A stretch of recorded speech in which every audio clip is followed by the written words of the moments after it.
mkandarasi wetu mradi sasa ukamilike tarehe 15 mwezi wa kwanza mwaka 2026.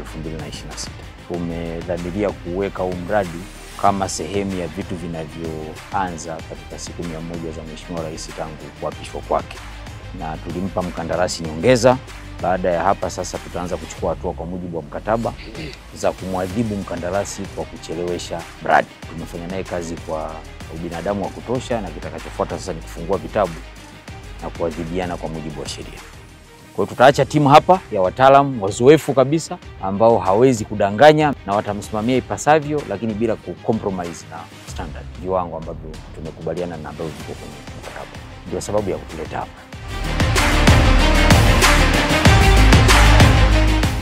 Hivyo kuna vifaa vya PV substation, upande huu ni vifaa vya ACDC kwa ajili ya kuchaji betri na kusimamia kituo. Kwa vifaa vyote vimeshawekwa, kilichobakia sasa hivi ni kazi ya kufanya wiring, connect cable kutoka huko ndani ya haya majengo kupeleka nje kwenye transformer. Ambacho umekuja leo kukifanya kitu cha maana sana, kwani uwepo wako hapa ni kuongeza msukumo wa kukamilika kwa mradi huu. Yale maelekezo ambayo umeyatoa pamoja na watumishi ambao wako hapa wa TANESCO pamoja na kampuni ya Sinohydro ifanye kazi na ikamilishe kwa wakati, ili sasa ndani ya siku 100 za Mheshimiwa Rais mradi huu uweze kuanza kazi kwa ajili ya kupunguza uhaba wa upatikanaji wa umeme kwa wananchi wa Tanzania. TANESCO, tunayaangaza maisha yako.